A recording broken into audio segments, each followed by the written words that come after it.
everybody. Good morning, good afternoon. You are more than welcome to settle in and turn cameras on if you'd like. You can drop into the chat maybe where you're listening from in the world. My name is Wendy Bruns. I'm APPA's Outreach and Communications Director. I'm in Sacramento, California in the United States. I know we have South Carolina, we have Missouri. I always love when our folks hop on who I know very well because I know where you are in the world. It's always so fun. Maybe if you're new to this space of the Zoom room, the Zoom world, APPAH is an organization that is deeply dedicated to exploring the lifelong impact that our earliest experiences during pregnancy, birth, and attachment have, and how those foundational relationships really shape our world in powerful and profound ways. And APPAH Live is just one piece that brings experts and pioneers to a beautiful platform to share insights and research or their experiences on the psychology of birth and early life, and fostering meaningful conversations to inspire healing, awareness, and connection across generations. I know this time of year in particular carries lots of meaning. There have been many beautiful observances of holidays and a coming solstice from just yesterday, and moments of connection are happening all over wherever you are in the world. And Ashley and I are sharing our love for this season to you all wherever you are, and are so grateful to be in community together. Just a reminder that we are running a beautiful special.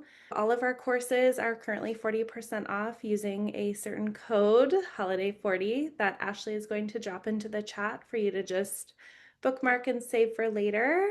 And as she does that, I just want to invite you once more to settle in as I introduce our speaker for today. Someone very familiar in the APPAH world and someone who I am so incredibly grateful to have in my life, Catherine Lightfoot. Catherine holds a bachelor's degree in psychology with a focus on child development and anthropology, and she's a retired traditional midwife. She holds a deep belief that birth is a sacred passage for emerging conscious beings, and that mutual respect for everyone involved is a basic human right.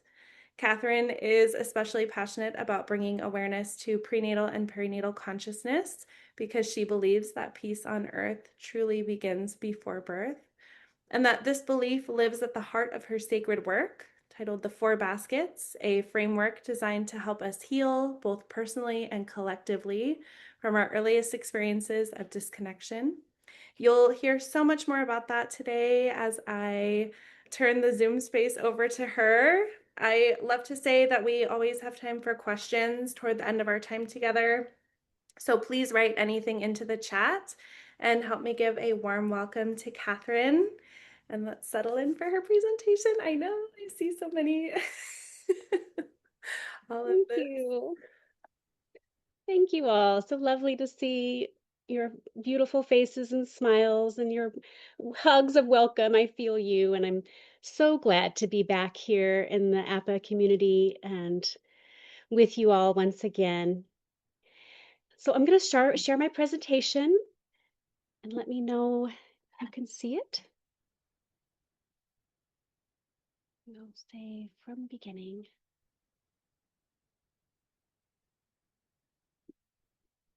Come on now. There we go. All good? Okay. So here we are together in the solstice window, the time of the growing of the light in our outer world and also in our inner world. And I just felt that this was such a perfect time to bring the light of awareness to our inner world, to the foundational experiences that have shaped our lives. The four baskets, as Wendy said, are a framework through which we weave ourselves into existence. If you're not familiar with what I call the four baskets, this refers to the first basket, which is conception. It actually is conception through embryological period, the first 8 weeks. The second basket is gestation.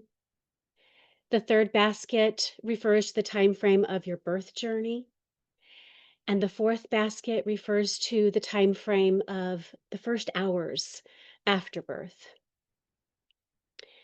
These are the primary foundation of life.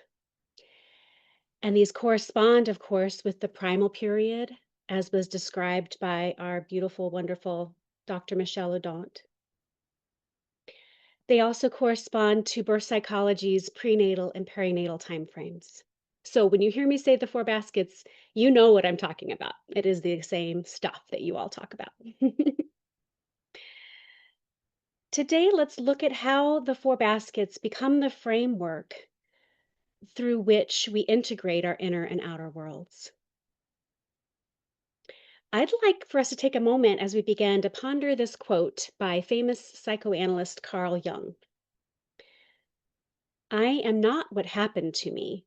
I am what I choose to become. What do you think about that? Do you think that's true? Do you think it has to be one or the other? Or is it possible that both of these things can be true? We're just now beginning to come out of a time in our world where our thinking was very dualistic. Everything has to be either good or bad, right or wrong. But I'm wondering, as we transform and shift into a new way of thinking, if we can hold space for two things to be true at the same time. Is it possible that we are shaped both by what happened in our outer world and what we choose to become, our inner world? Let's dive in and find out. Like all other living things on this planet, we are self-organizing beings. Every organism is self-organizing. This includes galaxies, planets, animals, plants, crystals. All around us, we find nature self-organizing to move, evolve, change, and nourish itself. And we are a fractal of that organization. In fact, within our bodies, each one of our cells is a fractal of that organization. All of our organs are also self-organizing. Self-organizing means evolved from local interactions only. There's no externally imposed pattern.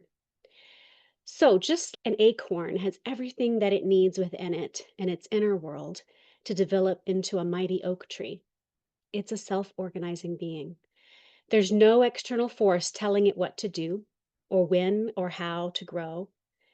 It has its own impulses, its own intelligence. Yet each oak tree is undeniably shaped by its outer world, by its environment. If there are constant winds from one direction, the tree will grow towards the opposite direction. Another tree may need to grow in a certain way in order to reach the sunlight. Take, for example, the large growths called burls that sometimes happen on trees. It's generally known that tree burls form when bud growth cells develop abnormally. Experts don't really know why, but it's believed to be due to some stress that the tree has suffered early in life. They end up creating a rounded shape rather than forming the tree limb that they had originally intended to grow. But this isn't necessarily a bad thing. I'm going to try to, I don't know if that's blocking. There we go. I didn't know if the little pictures were blocking the image, so I wanted to make sure you could see it. It's not a bad thing.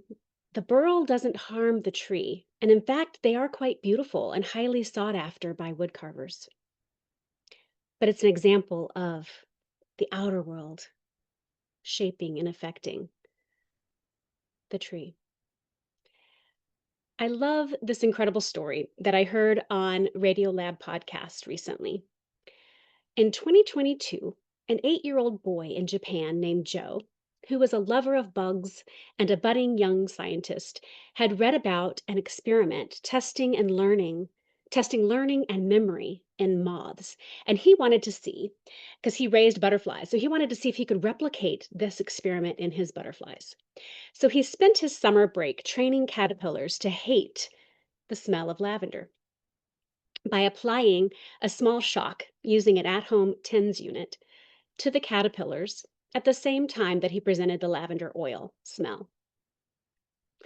When those caterpillars became butterflies, 80% of them avoided the lavender oil smell. Not only did Joe replicate that groundbreaking experiment, he did so in a whole new species, and he did it using more compassionate methods than the original scientist. He showed in his experiment that learned memories persist through the womb, through metamorphosis, and shape adult behavior. But that's not all. The next year, Joe wanted to study if memories can be inherited in the next generation. Could caterpillar children remember what happened to their parents? The original entomologist, who had done the first study in moths, when she heard about Joe's experiment, she said, "It never even occurred to me to ask that question, if the children could remember what had happened to their parents." But it did occur to Joe. So he tested the children of the butterflies that were taught as caterpillars to avoid lavender, and they passed on their aversion memories to their children who had never had the aversion training themselves. 8-year-old Joe's second experiment demonstrates that learned memories and behaviors can be passed on to the next generation, at least in butterflies and moths. But I say, if they can do that, why don't we? Why can't we? I think we do. In a similar way, our experiences from conception through birth become the primary field of information that then informs the rest of our lives. Our 4 baskets form the lens through which we perceive the rest of our lives. So we may then think, I am what happened to me. But there are 2 fallacies in that assumption. The first fallacy is in the phrase, what happened? It implies that the perceptions that we build from our primal experiences are set in stone and unchangeable. In birth psychology, we call the perceptions we build from our primal experiences imprints. And rather than being set in stone, our imprints are much more like a footprint in the sand. We are flexible beings, and nothing is set in stone. We'll come back to this in just a little bit. It can be easy to see our imprints as consequences of something that happened to me. But here's our second fallacy. To me implies that we're victims to our outer world, that things outside of me are not part of me and therefore happen to me. But as part of our free will, we have 4 possible ways of viewing the world. You can imagine this like a window with 4 distinct panes of glass. We can choose which pane or which perspective to look through at any given time. When you are viewing your life through the to me perspective, whatever is happening, you feel is happening to you. Therefore, you are the receiver of life, viewing life through the mind, the receiver. When you are viewing your life through the for me perspective, you feel more like a co-creator in your life, and that whatever's happening in your life is happening for you and for your good. When we're viewing life through the through me perspective, we feel that we're a direct channel, as if life is happening through us. You are then the perceiver of life, viewing through consciousness. When you are viewing your life through the as me pane or perspective, you feel that life is happening without separation. All is you. You are the conceiver of life. This is the higher self perspective. We tend to float from one perspective to the other at different times of our lives, depending on whether we're feeling least connected or more connected, depending on how well we've integrated our inner and outer worlds. So let's take a look at what's really happening in our four baskets. We incarnate as source wholeness, as pure potential, what in birth psychology we call the blueprint. Let the sand in this image represent the blueprint, your wholeness, your pure potential. As you journey through your four baskets, your experiences carve and shape the sand of your being, like the oak tree we saw earlier.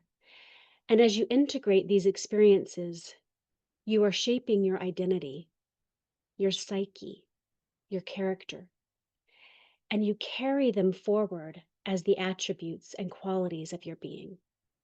These become your strength and courage and resilience. These become our vulnerabilities, our sensitivities. But occasionally, as we journey through our four baskets of conception, gestation, birth, and the hours after birth, we may have an experience that we do not have the capacity to resolve and integrate at that time. Our baskets then hold these unresolved energies as an imprint for us. There's your footprint in the sand. It's holding that imprint. And it gently brings it up for us again and again in our lives. Are you ready to see me yet? Are you ready to feel me now? Are you ready to integrate this wisdom in your life? Because each integrated experience is an opportunity for us to gain another quality of being. If you organized this journey for yourself as a self-organizing being, why? What did you gain from those experiences?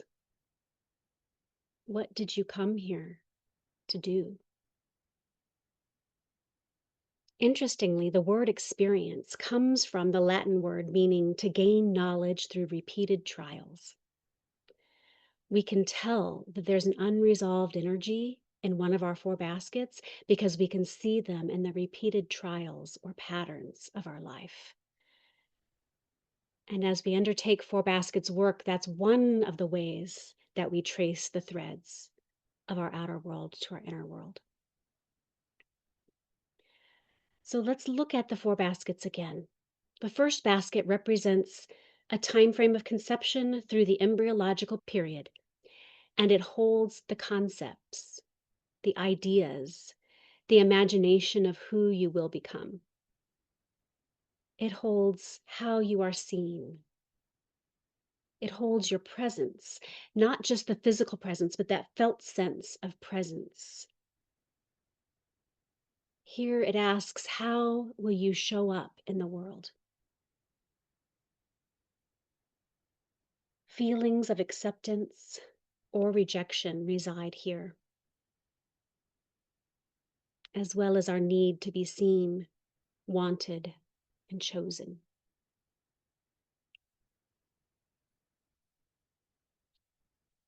Reflect for a moment on your second basket, which represents the time frame of your gestation. It's a time of development, of expression, and it holds our need to be heard.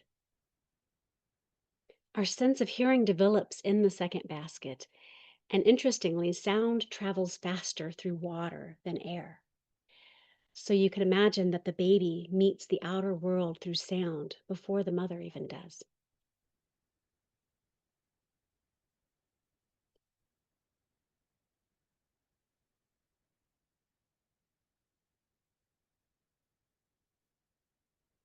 The third basket represents our birth journey. It's about how we proceed, how we navigate and cooperate in our lives. It's about our movements in the world and what we bring with us. This basket holds our need for acknowledgement, as well as feelings of trust.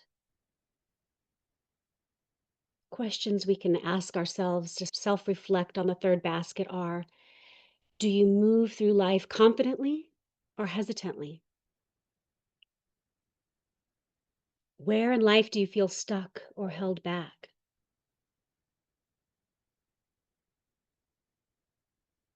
Do you trust yourself to know the way?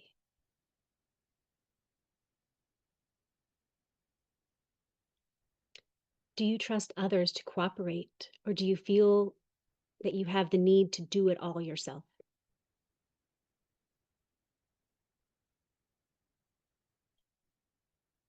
The third basket is our Shiro's journey, our hero's journey.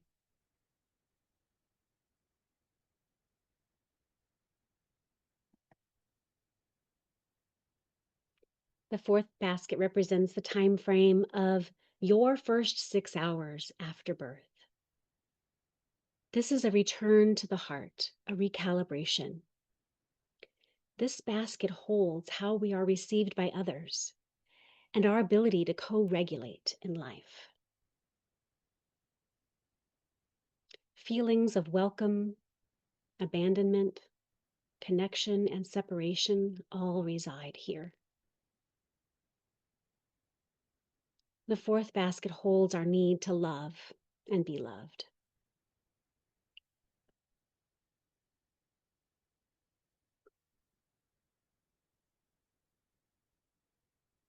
Just sitting with that for a moment with a breath.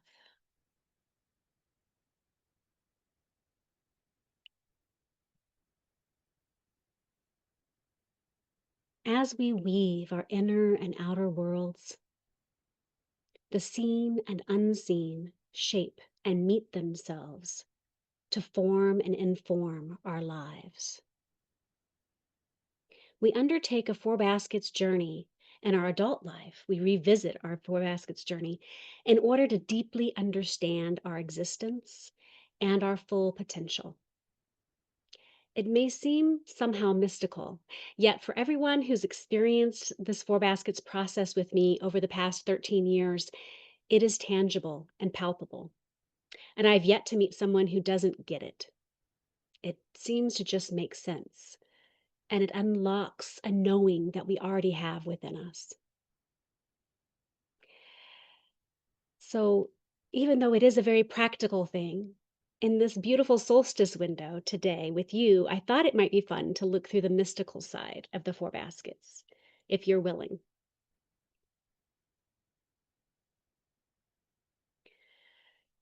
Many of you, I am sure, are familiar with the sound Om.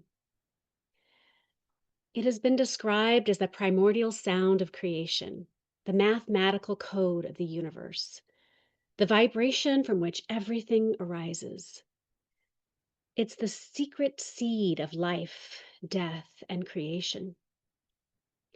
Om is a representation of the infinite consciousness of God. And it has been said that if we understand Om, we understand our very existence and our full potential. Hey, that's what the Four Baskets is all about. So I knew that Om had to be innately connected to the Four Baskets journey. So I set out to find out if it was true. And here's what I discovered. A quick shout out. This beautiful Om painting that you're seeing here was a gift to me by my dear friend Maitreya, who's in the audience today. Wonderful artist. Thank you, Maitreya. So just like the four baskets, there are four distinct parts to the Om, visually as well as in its sound and symbology. The A or Ah of the Om represents the waking state, symbolized by the bottom curve. I'm going to see if I can let my arrow, my pointer be shown here. Arrow options visible. Okay, hopefully you can see that now. The Ah is the waking state represented by this bottom curve. The U or Oo sound of the Om is the dream state, and it's represented by this horizontal curve. The sound of Om represents the deep sleep state, and it is represented by this upper curve. And then the fourth Sound is silence, and it is pure consciousness represented by this dot up here. Interestingly, the floating curve that separates the dot from the rest of the symbol represents Maya, the illusion of separation. Om is also connected to the four pieces of self: body, mind, ego, and consciousness. In the waking state, all are active. In the dream state, only the mind, ego, and consciousness are active. In the deep sleep state, consciousness is active and ego is said to be in its seed state, which I think is really key here. So remember, in the deep sleep state here, ego is in its seed state. It's not fully active. And the silence behind and beyond the other three states is pure consciousness. It is birthless, deathless, eternal, pure bliss, source, our essential nature, the true self, the dot. An ancient Vedic text says, "Find the experiencer, the one who experiences all of these states of consciousness is the omniscient, indwelling source and director of all. This one is the womb out of which all the other emerges. All things originate from and dissolve back into this source." To me, that sounds a lot like the blueprint. Now let's watch how the Om comes into creation as we journey through the four baskets. Let's find out if it is a template for the four basket journey. In the silence and from pure consciousness, which is you as the organizer, the idea of you, the organism, is formed. In a flash of light, the experiencer arises. We move from the silence of pure consciousness to the deep sleep state of the first basket. Ego, our identity, is in its seed state here in the first basket, full of potential and ready to express and ready to be imprinted by the outer world. In the first basket exists you as pure consciousness and organizer, and you as the experiencer, building your identity through experience in the deep sleep state. Moving into the second basket, we enter a dream state where the mind and ego are active. Many cultures and birth psychologists describe the child in the womb as being in a state of dreaming. This is beginning to make a lot of sense. In the second basket exists you as pure consciousness and organizer, and you, the experiencer, building your identity and connecting to the mind in the dream state. Sometime in the middle of the second basket, the body becomes active and we have access to all three states of consciousness, although we primarily remain in a dream state through the second basket until we're ready to birth ourselves in the third basket. Here we are fully in the waking state, body, mind, and ego all active. In the third basket exists you as pure consciousness and organizer, plus you as the experiencer, continuing to build your identity and psyche. And you feel an impulse to activate your body and birth yourself into the world. In this act, you choose to leave the deep comfort of the womb, stretching out your mind, body, and soul in search of a meaningful existence on earth. Do you see the little purple dot in the corner? You are still there, organizing and directing everything. In the fourth basket is the full Om in an expanded state of consciousness.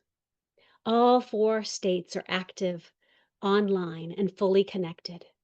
You are the primordial Om of creation in this basket. You are the celestial traveler stepping into an unknown world. Your surroundings and all experiences in these first 6 hours become another imprint stamped into your being as information that you can upload back into the collective consciousness, as data that informs your life and for other travelers on this path. This is what life is like here.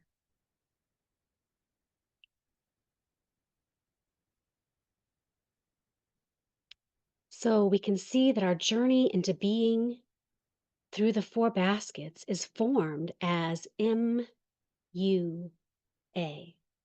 which when chanted sounds like Ma.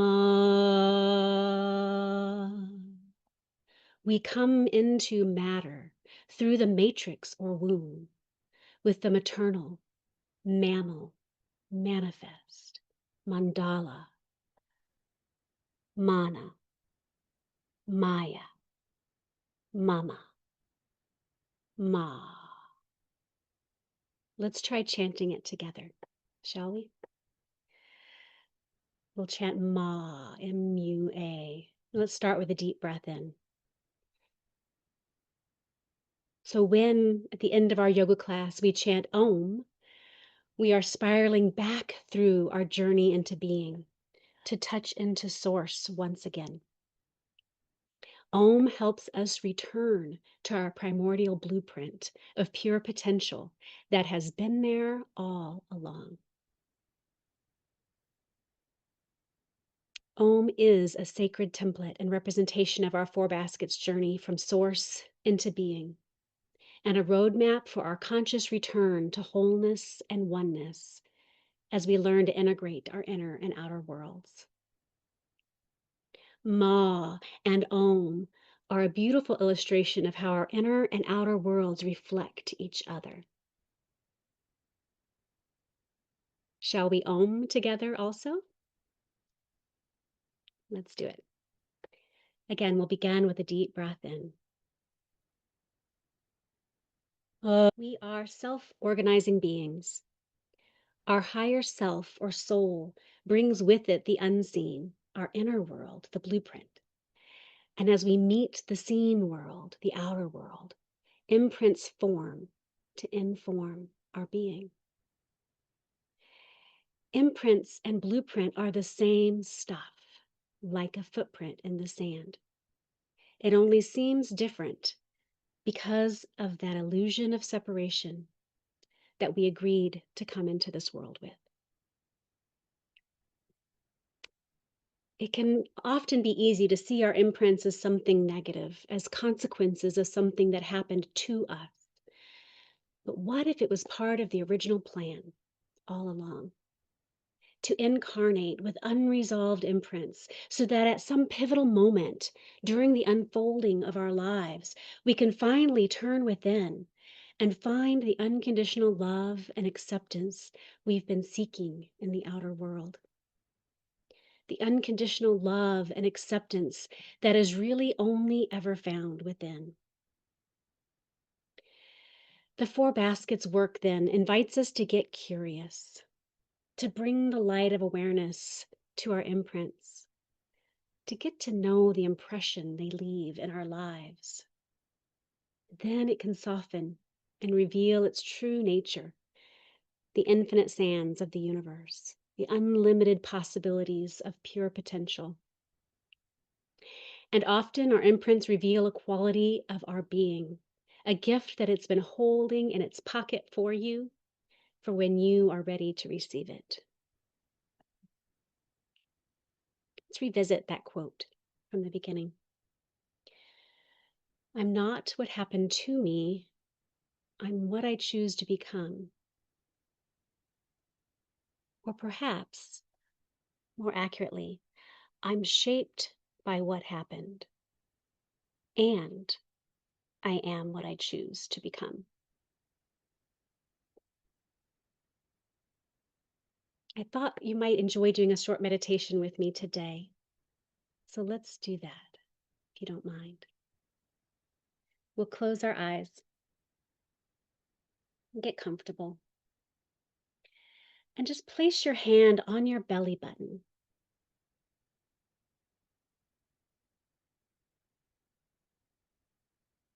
Let yourself breathe in and out through your belly button, through that place of connection, the place you were connected to your placenta in the womb through the cord, the umbilical cord, the place that was connected to your mother. This place also holds that seed of connection to Source, the blueprint of wholeness and pure potential.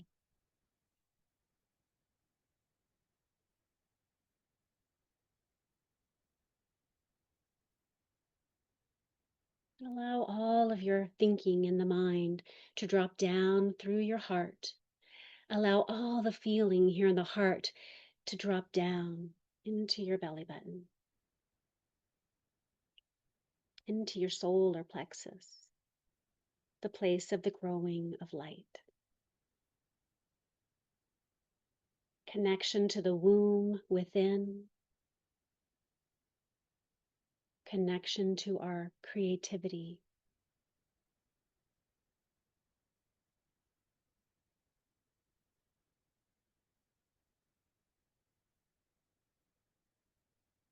Without thinking, just let your hand float up to the end of your cord, to wherever that cord was severed in the fourth basket.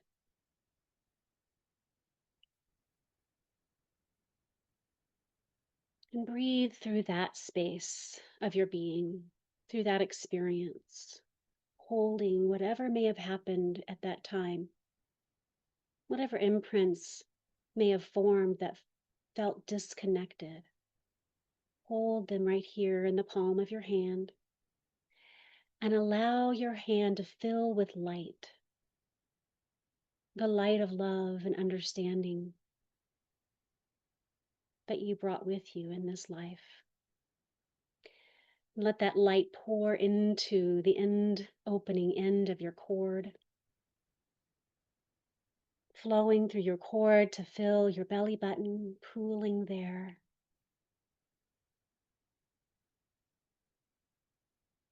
The place where the cord enters your body at that time was connected to your heart, so let that light flow all the way up into your heart.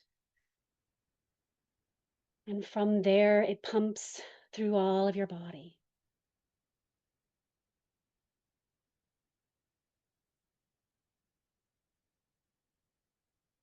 The pulsing light through your heartbeat now moves right back through the cord and into your palm of your hand. And so now let your hand float out, recreating, rebuilding your cord of light.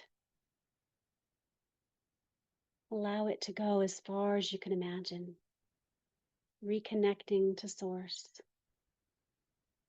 to wholeness, to the eternal, deathless, blissless, pure bliss of you as the organizer of pure consciousness.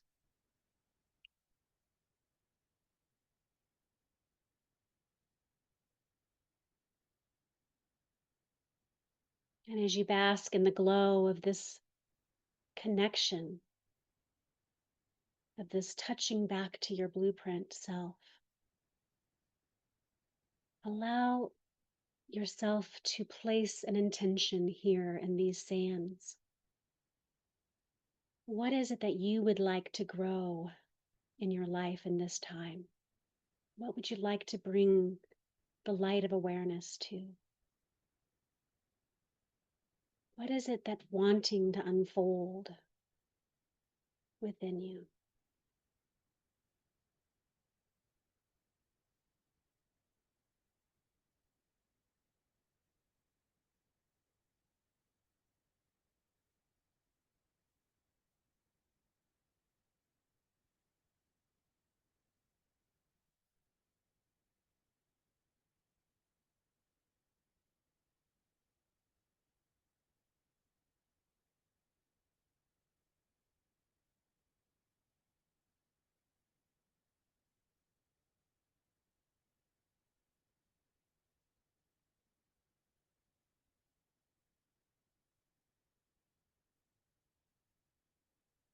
Placing your hand back on your belly, gently coming back to this moment, this time and space. Come, little piece of sun. Sing the song of where you traveled from. Your smile is warm, your colors shine so bright. Come, little ray of light.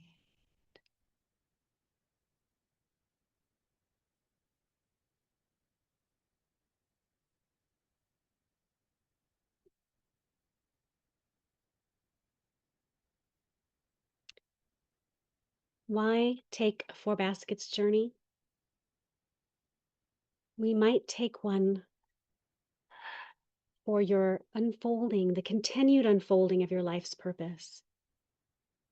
It is time to bring understanding and love back to your four baskets, to return to your blueprint of wholeness and pure potential.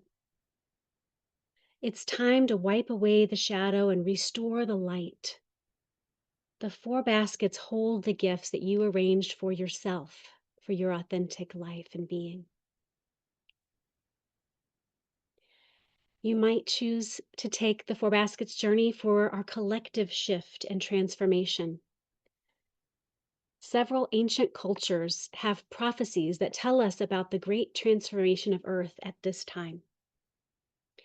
In fact, I believe we're collectively in the first basket right now. We're in the embryonic form, the imagination of what humanity will become. And we have the opportunity to collectively birth the world that we want to see. Your imprints matter in this work. Your unique perspective is important.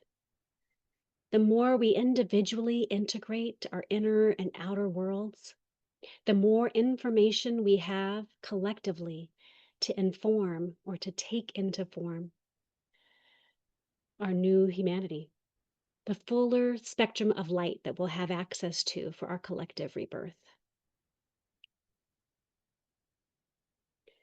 You might choose to take a Four Baskets journey for integrating the wisdom that our ancestors passed on to us, or for what we are passing on to our grandchildren and great grandchildren, for we are our great grandchildren's ancestors. And this work ripples as far back and as far forward as we can imagine. We can dive much deeper together into all of these topics at any time that you wish. I do have a virtual workshop coming up on January 3rd. It's a 4-hour Four Baskets workshop that I would love to invite you to attend. And I'm so happy to offer a code for my APPA community. You can take APPA, the code APPA25 gets you 25% off of any order on my website. So that includes the virtual workshop, the facilitators training, if you think that you might want to become a Four Baskets facilitator and walk with others through their four baskets. That's a 108-hour training. It's happening from January through April. There's private sessions with me. There's also a Four Baskets digital course that's really an inexpensive way for anyone to take this journey on their own as a self-reflective. There's lots of exercises there in the digital course for you to do as you walk through each basket in a self-reflective manner for yourself. And I also have my website, my website there, fourbaskets.org, and my email. lightfootbirth@gmail.com. If you have any questions at all, you can reach out to me there. And I think we have time to take questions now, and I'm open to that as well. Thank you so much, Catherine. I'm going to ask for you to leave this Mm. up for just a second. I had a message from someone who is asking about your courses and things that are upcoming. So I just want to make sure that they got their Mhm. question answered. You can screenshot it too if anybody wants to. You're Perfect. welcome to Great. screenshot that. That way you have it for yourself for later. Wonderful. Perfect. We'll leave it up for just another 10 seconds and then we can come back together collectively. Sure. I want to remind folks too to write in any questions into the chat. For Catherine, I think we're also happy if you want to do a hand raise and come off of mute. We have a little bit of time for that as well. I know there were some questions earlier on. Catherine, if you don't mind going through the four baskets again and what each of them represents for that Mhm. prenatal and birth experience. Sure. So I might just stop share and flip back to that screen if you'd like Perfect. on the PowerPoint.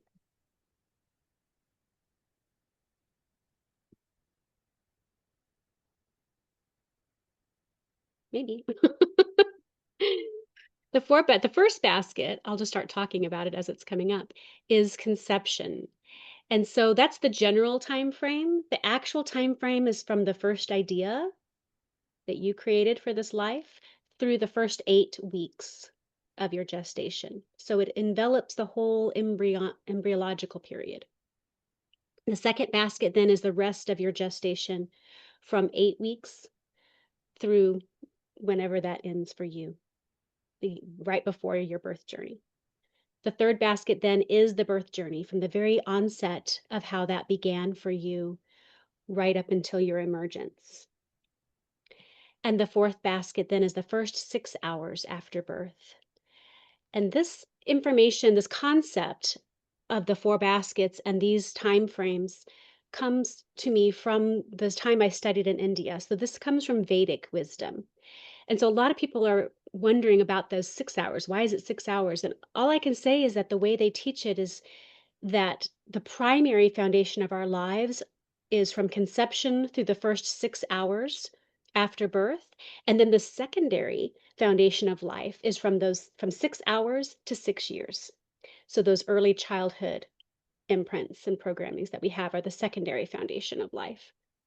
Oftentimes, those reflect the primary foundation. So they come through what happened as in our first four baskets. Thank you, Catherine. A question, and Vicky, I saw you had your hand up, and I'll get to you just after this, but can you share a little bit about maybe what you have witnessed from people who reconnect with their four baskets or walk through this journey with you? Sure. So it's varying, it's widely varying. It's not an X equals Y. If you have this experience, you'll have this in your four baskets, then it leads to this experience or this pattern in your life. It's much more individually based. It's how we interpreted, how we met that outer world, how we interpreted those experiences and how the impression that it left on us. So the same person having the same experience, just for example, a forceps birth might impact different people very differently. And of course, as we know in birth psychology, we recapitulate differently, and there's different types of recapitulation. So someone might have a more direct experience, someone else might have an indirect experience, the way that they show up later in life with that. But what I can say is that I've seen beautiful awarenesses happen that then change the perspective that people are able to see through that lens. Remember those four different perspectives that we can choose.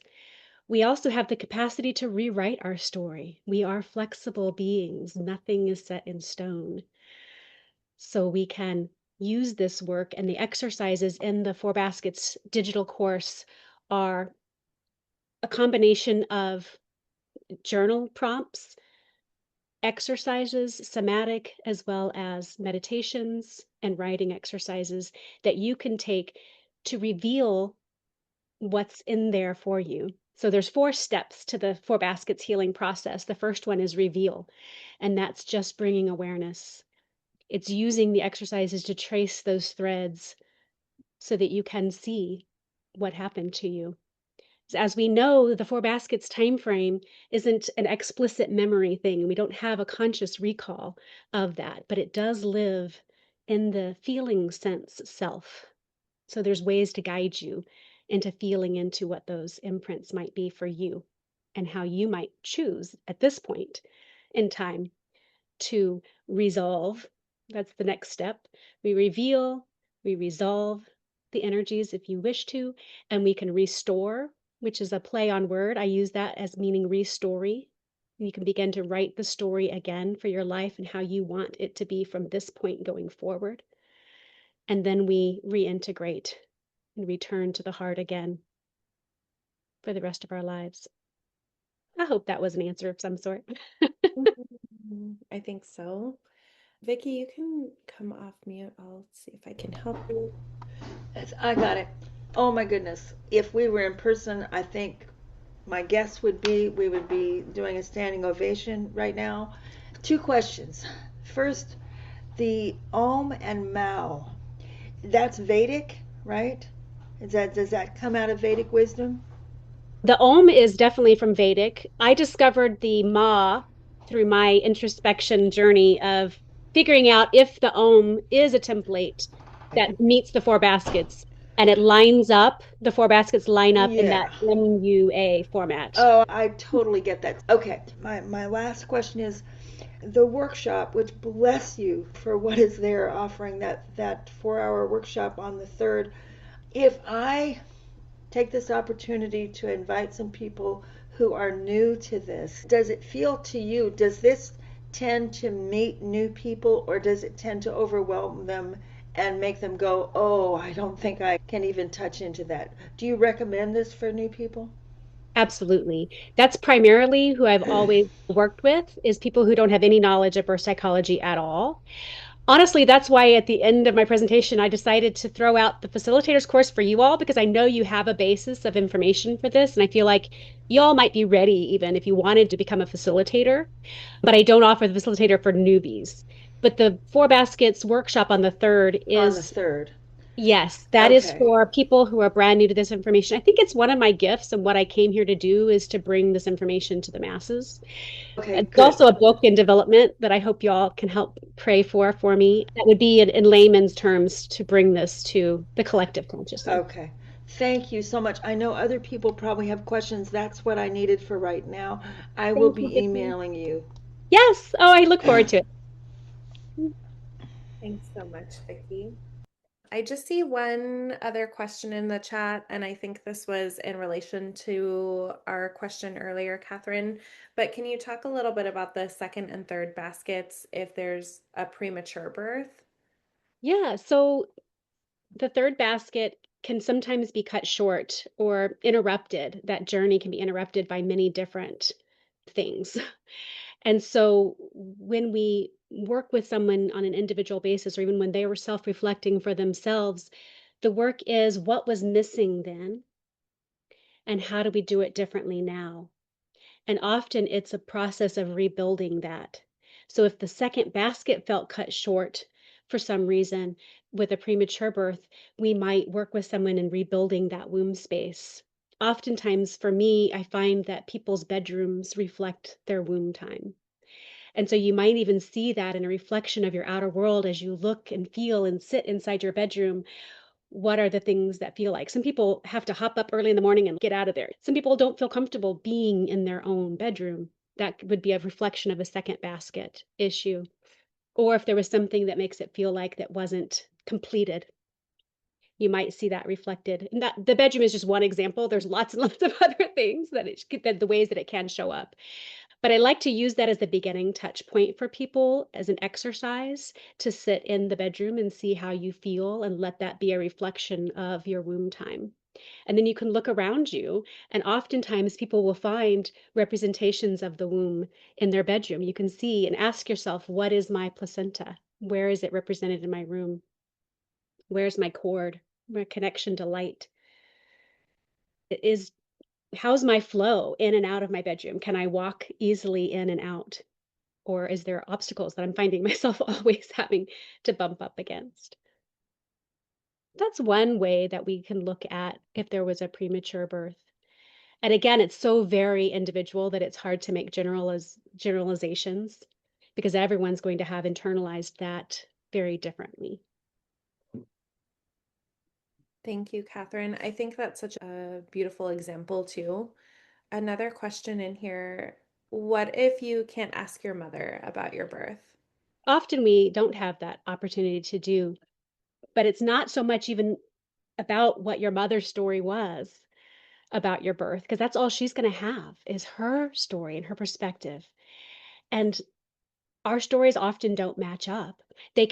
You can see a similarity, you can hear, oh, that's what happened. How did that make me feel? That's the question. It's not, oh, that's how my mother felt, or this is what she was going through. You could hear that and then say, how must have I felt with that information? So it's really much more important about what you and your feeling sense and in your life patterns. So we really do focus on a lot of looking at those repeated incidences in life. So I know one of the questions we asked ourselves earlier was, where do you feel held back in life? And it's not, we all might have felt held back at one given point or another. But with this work and with the imprints, what we're looking for is if that has been the overriding pattern of my life. Has the story of my life emerged where I always feel held back? And you can trace it from one incident to another. That's the thread that we can trace then all the way back to the 4 baskets. So you don't have to ask your mother. I think that was the question. I tend to ramble, sorry. You definitely don't have to ask your mother. You can, and that can be a part of your journey, but it's not necessary, not important. Thank you so much. I think one other question in here, do you think that babies that are born full term but were induced might show lack of finishing? Finishing, I don't know. Physiologically, they can for sure. And what we see then is that if there was that lack of completion for the womb time, often that means that they've had now a incubator experience. And so that becomes their 4th basket experience, right? The first 6 hours after birth, a time of separation from mother instead of return to the heart. You've had separation. And so those are the things that we would really be, it's probably become much more, what I've seen, that becomes much more of the pattern of life is that separation, that experience of separation and disconnection from mother, but also from the world, being in this incubator and having that type of an experience. Again, I would say, look at your bedroom. How does that feel? Some people can't even stand to be in their bedroom.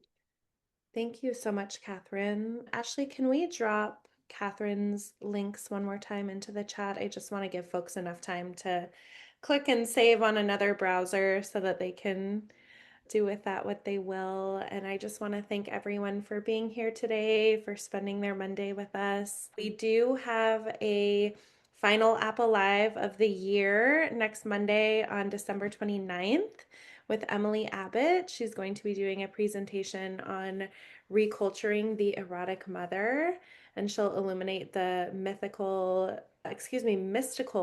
nature of womanhood and how to reculture the family unit into erotic aliveness as the central pillar of thriving. And I just want to give you the reminder you're welcome to come off of mute and say your thanks to Catherine for joining us today. Have a wonderful day, everyone. Thank you all. Love you. Thank you. you. It was wonderful. It was